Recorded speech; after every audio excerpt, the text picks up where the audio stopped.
Hello everyone, कैसे हो आप लोग। मेरा नाम सत्यम कुमार और आज स्टार्ट करने वाले हैं रिफ्रैक्शन का पार्ट 3, जिसमें हम लोग पढ़ेंगे थोड़ा सा न्यूमेरिकल और क्रिटिकल एंगल क्या होता है, टोटल इंटरनल रिफ्लेक्शन क्या होता है, TIR टोटल इंटरनल रिफ्लेक्शन क्या होता है वो पढ़ेंगे, और कुछ रिफ्रैक्शन का पार्ट 1 पार्ट 2 से बेसिक बातें फिर से इसमें रिकैप करेंगे। ठीक है, मतलब एक मिक्सर ये लेक्चर चलने वाला है, तो आप लोग फटाफट कॉपी पेन लेके बैठ जाओ।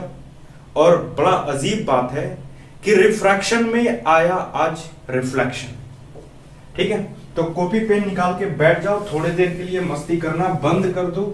ठीक है, और हाँ, जो लोग चैनल को सब्सक्राइब नहीं किए हैं प्लीज सब्सक्राइब करो, लाइक करो, शेयर करो, कमेंट करो और अपने दोस्तों को भी दो। और क्लास 10th का लाइट एकदम भन्नाट तरीकों से पढ़ो। ठीक है, चलो यहां पे लिखा हुआ है μ1 sin I equal to μ2 sin R। ठीक है, इसको हम थोड़ा सा बाद में बात करते हैं। फटाफट पहले कॉपी पेन निकाल के रेडी हो जाओ। 1 2 3 4 5 6 7 8 9 10। चलो देखो, थोड़ा सा हम पहले बात करते हैं कि रिफ्रैक्शन होता क्या है। जब लाइट एक मीडियम से, ये नॉर्मल है, जब लाइट एक मीडियम से दूसरे मीडियम में जाता है तो थोड़ा सा क्या करता है, बेंड करता है। The bending of light when it passes from one medium to another medium. जब लाइट एक मीडियम से दूसरे मीडियम में जाता है तो थोड़ा सा बेंड कर जाता है। ठीक है, इसको बोलते हैं एंगल आई और इसको बोलते हैं एंगल आर। ठीक है, अब देखो मैंने रिफ्रैक्टिव इंडेक्स भी बताया है कि सबका अलग अलग मीडियम का अपना अलग अलग रिफ्रैक्टिव इंडेक्स होता है। अलग अलग मीडियम का अपना अलग अलग रिफ्रैक्टिव इंडेक्स होता है। और मैंने रिफ्रैक्टिव इंडेक्स बताया था क्या, sine μ1 sin I equal to μ2 sin R। और यही है ये formula, μ1 sin I equal to μ2 sin R। जैसे मैं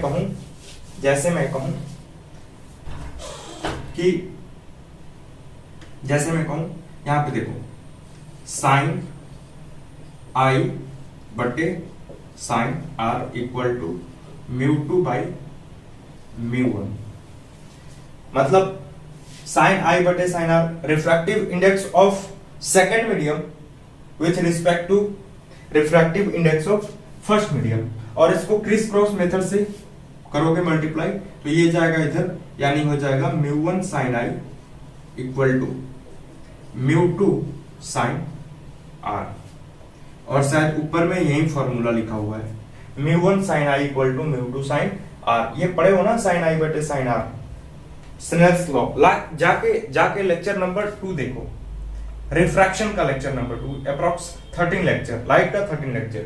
ठीक है, तो ये समझ में आ जाएगा, पूरा फील आएगा। ठीक है, चलो फटाफट इसको नोट कर लो, μ1 sin I equal to μ2 sin R। इस पे करने वाले हैं एक क्वेश्चन। ठीक है, और एक और फॉर्मूला लिखोगे। देखो एक और फॉर्मूला लिखोगे, थोड़ा सा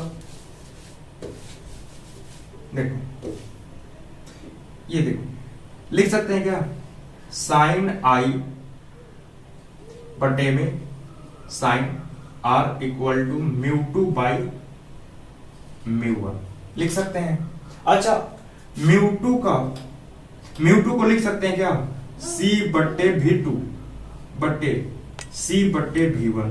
क्योंकि किसी का अगर म्यू मीडियम निकालना हो तो उसको तुलना कर लेते हैं उसकी speed of light in those medium with respect, उसका तुलना कर लेते हैं स्पीड ऑफ लाइट से। यानी कि यहाँ पे n है तो यहाँ पे भी n, यानी कि μn है, μ2 है तो लिख सकते हैं C बाई V2, μ1 है तो C बाई V1। ये C से C मर जाएगा, बचेगा क्या, V1 बट्टे में V2 लिखोगे। एक और फॉर्मूला क्रिएट हो गया, μ2 by μ1 equal to V1 by V2। Note करोगे, ये refractive index of second medium, refractive index of first medium, speed of light in first medium, speed of light in second medium. यह speed of light है, speed of light in first medium, speed of light in second medium. और ये refractive index RI1 है, RI2 है, RI2 और ये है RI1, refractive index 1 और 2। इसको फटाफट नोट करोगे, इस पे करने वाले हैं हम क्वेश्चन। इसके बाद पढ़ेंगे क्रिटिकल एंगल क्या होता है और TIR टोटल इंटरनल रिफ्लेक्शन क्या होता है। चलो कर देते हैं रफ और इस पे करते हैं एक न्यूमेरिकल। हाँ, एक क्वेश्चन फटाफट लिखोगे। Find the angle of refraction. हाँ देखो, find the angle of refraction mu a sine 60 degree equal to कितना दिया हुआ भाई, mu M sine R, mu M sine R. और देखो कोई रेज जो है ना, कोई रेज एक मीडियम से दूसरे मीडियम में जा रहा, एक मीडियम से दूसरे मीडियम में जा रहा है लाइट, तो ये तो एयर है और दूसरा कोई मीडियम है, कोई मीडियम है, कोई मीडियम है, ठीक है, जरूरी नहीं कि वाटर है। हाँ, उसका मीडियम दे रखा है रिफ्रैक्टिव इंडेक्स म्यू एम, इसका रिफ्रैक्टिव इंडेक्स दे रखा है √3, एयर का रिफ्रैक्टिव इंडेक्स होता है 1 और लाइट पास हुआ है 60 डिग्री से, तो आपको बताना है कि आर कितना बनेगा। सुन लो, लाइट 60 डिग्री से इंसिडेंट हुआ है और रिफ्रैक्टेड हुआ है, पता नहीं कितने एंगल से, वही एंगल फाइंड करना है। लेकिन जिस मीडियम में ये गया है लाइट, उसकी रिफ्रैक्टिव इंडेक्स √3 है और एयर की रिफ्रैक्टिव इंडेक्स 1 होता है। तो कुछ नहीं करोगे, म्यू एयर, एयर की वैल्यू 1, साइन 60 की वैल्यू, साइन 60 की value √3/2 equal to mu M, mu M कितना है भाई, √3 साइन आर। अब देखो √3 नीचे आएगा, यानी कि √3/2 into √3 equal to sine R. ये टर्म नीचे आएगा, √3 से √3 मर जाएगा, ऊपर में होगा 1/2 साइन आर, मतलब आर की वैल्यू, साइन आर किस एंगल 1/2 होता है, तो 30 डिग्री, कितना होगा 30 डिग्री। आया कि नहीं आया फिर? इसी पे बनेगा μ1 sin i बटे μ2 sin r। μ1 मतलब जिससे रे जा रही, μ1 का मतलब होता है, μ1 कोई भी हो सकता है, जिससे रे जा रही वो μ1 और जिसमें रे जा रही वो μ2। जिससे रे जा रही, जिससे रे जा रही μ1, जिसमें रे जा रही μ2। नोट करोगे इसको। एक बढ़िया सा क्वेश्चन था जो मैंने सॉल्व करा दिया। चलो करते हैं इसको रफ और आगे पढ़ते हैं क्रिटिकल एंगल और TIR, ये दोनों टर्म क्या है। इसके बाद हम लोग पढ़ेंगे क्या नाम है भाई उसका, हाँ, तो अपैरेंट डेप्थ और रियल डेप्थ। अपैरेंट डेप्थ क्या होता है और रियल डेप्थ क्या होता है, ठीक है। देखोगे TIR और क्रिटिकल एंगल, तो पहले क्रिटिकल एंगल हम लोग देखते हैं।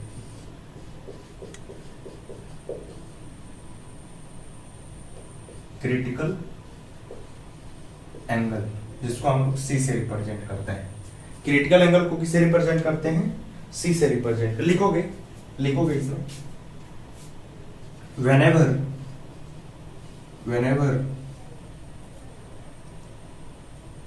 incident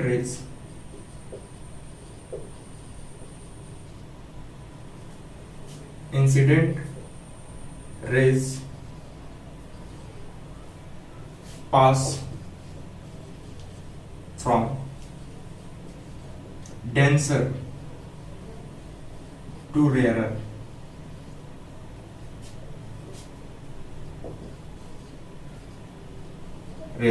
ठीक है, denser to rarer. whenever incident rays pass from denser to rarer, मतलब जब इंसिडेंट रेज, हाँ, ये क्रिटिकल एंगल तभी बनेगा जब डेंसर से रेयर जाएगा, ऐसा नहीं कि रेयर से डेंसर, ये डेंसर से रेयर जाना पड़ेगा इसको। Pass from denser to rare, then it make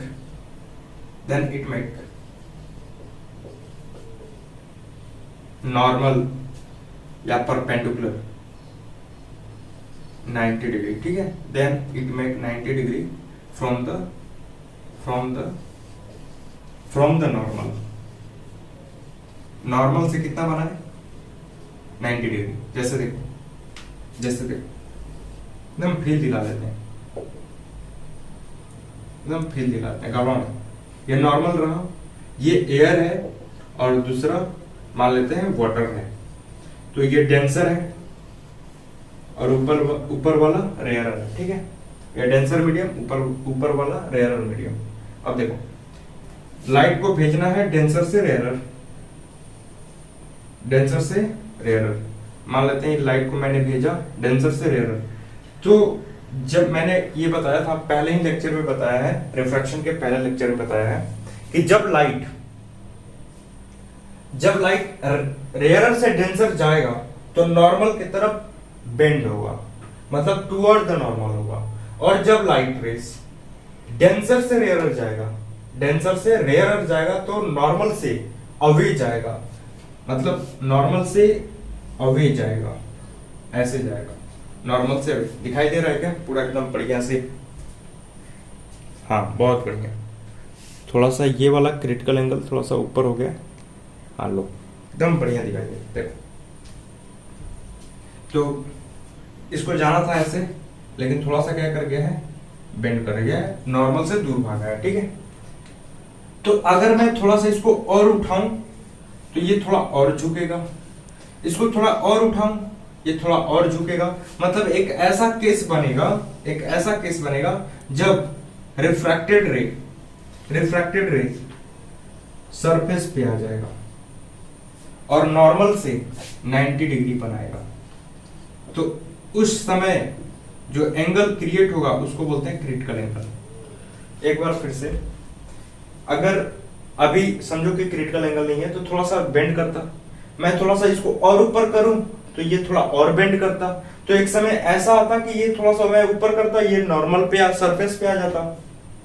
whenever incident rays pass from denser to rarer, then refracted rays, then यहां पे लिखोगे refracted rays make 90 degree from the normal. Refracted rays कितना बनाएगा, normal से 90 degree, ठीक है। तो उस समय एंगल को क्या बोलेंगे, अरे एक बढ़िया से दे देते हैं भाई लोग। ये रहा नॉर्मल, रे को मैंने यहां से मारा, तो कुछ ऐसे भागा, फिर मैंने इसको उठाया तो ये देखो सरफेस पे आ गया कि नहीं आ गया। तो इस समय एंगल को बोलेंगे क्या, क्रिटिकल एंगल। आया कि नहीं आया, फील आया कि नहीं आया? मतलब क्रिटिकल एंगल जो होता है ना, जिसका रिफ्रैक्टेड रेस नॉर्मल से 90 डिग्री होता है, मतलब आपको 10th में ये समझना है कि क्रिटिकल एंगल होता क्या है, वो भी ना के भी बराबर। तो मैंने पहले ही बता रखा है कि अगर लाइट चैप्टर पढ़ रहे हो पूरा, मेरा अगर पूरा लेक्चर पढ़ लिए लाइट का, तो आपको 10th की बेसिक तो जानकारी होगी ही होगी, और कुछ और बेसिक बातें जानकारी होगी, थोड़ा सा एडवांस होगी। तो मेरे ख्याल से क्रिटिकल एंगल भी समझ में आ गया होगा। क्रिटिकल एंगल क्या होता है, जब रेस डेंसर से रेयरर जाएगा तो रिफ्रैक्टेड रेस अगर अवे भागेगा है, नॉर्मल से दूर भागेगा, तो मैं थोड़ा सा उठाऊं और झुकेगा, थोड़ा सा और उठाऊं और झुकेगा। तो मैंने इतना झुका दिया, इसको इतना ऊपर कर दिया कि ये कितना हो गया, सरफेस पे 90 डिग्री बनाने लगा। तो उस समय एंगल जो होगा ना, अब तो इंसिडेंट रेस यही हुआ, ये हो गया refracted rays, incident rays, refracted rays. तो इसको बोलेंगे क्या, इसको बोलेंगे क्रिटिकल एंगल। अब इंसिडेंट रेस नहीं रहा, ये क्रिटिकल एंगल हो गया। आया समझ में? चलो फटाफट लिख लो 1 2 3 4 5 6 7 8। मान लेते हैं ये μ1 है जिससे रे जा रही, और जिसमें रे जा रही वो μ2 है, ठीक है। यहाँ पे एंगल है C और दूसरा है एंगल 90 डिग्री। तो हमको क्रिटिकल एंगल फाइंड करना है। चलो हमको क्या फाइंड करना है, क्रिटिकल एंगल। अभी मैंने जस्ट फॉर्मूला पहले लिखवाया था, एक formula μ1 sin I equal to μ2 sin R, μ1 sin I equal to mu two sine R, mu one sine C लिख सकते हैं क्योंकि अब आई किसका काम कर रहा है, सी का। म्यू टू जो भी हो, साइन आर कितना होगा, साइन 90 डिग्री, और साइन 90 की वैल्यू कितनी होती है, साइन 90 की 1 यानी म्यू टू, और ये होगा साइन सी बटे में म्यू वन। यही होता है क्रिटिकल एंगल निकालने का formula, sine C equal to mu two by mu one, sine C equal to mu two by mu one. ये म्यू वन कहाँ आ गया, नीचे आ गया, नोट करोगे फटाफट।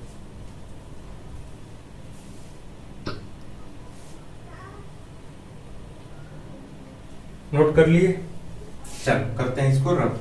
अब बात करते हैं टोटल इंटरनल रिफ्लेक्शन क्या होता है। तो समझ लो टोटल इंटरनल रिफ्लेक्शन क्या होता है, फिर दिला देते हैं थोड़ा सा। TIR, TIR क्या होता है, ठीक है। देखो टोटल इंटरनल रिफ्लेक्शन TIR, ठीक है। अब जो अगला पॉइंट है TIR क्या होता है, टोटल इंटरनल रिफ्लेक्शन। मतलब रिफ्रैक्शन में क्या आ गया, रिफ्लेक्शन। यही आज का मेन पॉइंट था जो क्रिटिकल एंगल से ही निकला है, ठीक है। तो देखते हैं थोड़ा सा क्रिटिकल एंगल, इसके बाद क्रिटिकल एंगल आप लोग को मेरे ख्याल से बढ़िया से एक्सप्लेन समझ में आ गया होगा, ठीक है, बढ़िया से एक्सप्लेन किया गया है। अब देखते हैं TIR क्या होता है। अगर मेरे पास एक रेस है, ठीक है, मैं कोई रेस को डेंसर से रेयरर मारूं, डेंसर से रेयरर, ठीक है, डेंसर से रेयरर, तो ये नॉर्मल से दूर भागेगा, बिल्कुल। ये मान लेते हैं एयर है और ये वाटर है, ठीक है, डेंसर से रेयरर। तो जब लाइट डेंसर से रेयरर जाएगा तो रिफ्रैक्टेड रे नॉर्मल से दूर भागेगा, नॉर्मल से दूर भागेगा। मैं इस रेस को थोड़ा सा और ऊपर से मारूं, मतलब इसको थोड़ा और ऊपर करूं, तो ये थोड़ा सा और नीचे होगा, और थोड़ा ऊपर करूं और नीचे होगा। एक समय ऐसा आएगा कि ये सरफेस पे आ जाएगा, एक समय ऐसा आएगा कि ये कहां आ जाएगा, एट सरफेस आ जाएगा। तो वहां पे बनेगा क्रिटिकल एंगल, यहां पे बनेगा क्रिटिकल एंगल। तो क्रिटिकल एंगल समझ में आ गया। अगर मैं थोड़ा सा और इसको ऊपर करूं, थोड़ा सा और इसको ऊपर करूं, थोड़ा सा और इसको ऊपर करूं, थोड़ा सा और इसको ऊपर करूं, यहां से मारूं, तो ये वाला जो रिफ्रैक्टेड रेज है थोड़ा सा अंदर आ जाएगा कि नहीं आ जाएगा अंदर। अब देखो एक ही मीडियम में दोनों हुआ कि नहीं हुआ, एक ही मीडियम में दोनों हुआ कि नहीं हुआ, इंसिडेंट रेज और रिफ्लेक्टेड रेज, और angle I equal to angle R। देखो क्रिटिकल एंगल से जैसे ही एंगल थोड़ा और बढ़ा, फिर क्या बनाने लगा, TIR, टोटल इंटरनल रिफ्लेक्शन बनाने लगा। और आप लोग पढ़े हो कि रिफ्लेक्शन हमेशा एक मीडियम में होता है। देखो वाटर में ही है, जितना एंगल I उतना ही एंगल R, यही होता है टोटल इंटरनल रिफ्लेक्शन। मतलब वह एंगल जो क्रिटिकल एंगल से ज्यादा हो तो बना देगा TIR, टोटल इंटरनल रिफ्लेक्शन। मतलब रिफ्रैक्शन में ही क्या होने लगा, रिफ्लेक्शन होने लगा। आया समझ में। लेकिन ये कहानी तभी पॉसिबल है, ये कहानी तभी पॉसिबल है जब लाइट को हम डेंसर से रेयरर मारे, डेंसर से रेयरर मारे। क्योंकि रेयरर से डेंसर मारेंगे तो नॉर्मल की तरफ झुकेगा, नॉर्मल की तरफ जाएगा, तो ये कहानी बनेगी ही नहीं, ठीक है। तो देखा गया कि लाइट को जब डेंसर से रेयरर मारा गया तो क्रिटिकल एंगल बनाया, फिर ऐसा उसको थोड़ा सा क्रिटिकल एंगल को और बढ़ाया गया तो TIR बनाने लगा, जिसको बोलते हैं टोटल इंटरनल रिफ्लेक्शन। मेरे ख्याल से टोटल इंटरनल रिफ्लेक्शन क्या होता है समझ में आ गया होगा, ठीक है। क्रिटिकल एंगल से वह एंगल TIR का मतलब वह एंगल जो क्रिटिकल एंगल से बड़ा हो। TIR वाला जो एंगल है वो क्रिटिकल एंगल से बड़ा होता है, ठीक है। तो यहीं पे करते हैं आज का लेक्चर समाप्त, और अगले लेक्चर में हम बात करेंगे एपेरेंट डेप्थ, रियल डेप्थ क्या होता है और उसका डेरिवेशन क्या होता है, उसका फॉर्मूला लिख देते हैं। एपेरेंट डेप्थ और रियल डेप्थ का mu one by mu two equal to d by d dash. Mu two by mu one, mu two by mu one equal to d by d dash, note कर लोगे, डी बाई डी डैश। अब म्यू2 क्या है, म्यू1 क्या है? तो म्यू2 उसको बोलते हैं, म्यू2 उसको बोलते हैं जिसमें रे जा रहा, म्यू1 जिससे रे जा रहा, म्यू1 जिससे रे जा रहा, म्यू2 जिसमें रे जा रहा, और डी बाई डी डैश इसको बोलते हैं रियल डेप्थ, डी को बोलते हैं रियल डेप्थ, रियल डेप्थ, और इसको बोलते हैं अपैरेंट डेप्थ। ठीक है, नोट कर लोगे। और अगला लेक्चर इसी पे होगा, रियल डेप्थ और अपैरेंट डेप्थ। ठीक है, और इसका करेंगे हम लोग derivation. So thank you everyone, पढ़ते रहो, मुस्कुराते रहो। और हाँ, जो लोग नोट्स नहीं बना रहे कि डिस्क्रिप्शन बॉक्स में जाओगे, वहां पूरा लाइव का लेक्चर सीरीज मिल जाएगा। ठीक है, और इलेक्ट्रिसिटी का भी लेक्चर सीरीज मिलेगा, पूरा प्लेलिस्ट, वहां से आप इलेक्ट्रिसिटी पढ़ सकते हो। और जो लोग नोट्स नहीं बना रहे, डिस्क्रिप्शन बॉक्स में किडजी फिजिक्स के व्हाट्सएप नंबर पे जाओगे, वहां पे मैसेज करोगे अपना नाम, क्लास और सब्जेक्ट, उसके साथ चैप्टर का नाम, और उसी समय आपको प्रोवाइड होगा इसका नोट्स, प्रीवियस क्वेश्चन बनाओ, एकदम लाइट हो जाएगा, एकदम clear. So thank you everyone.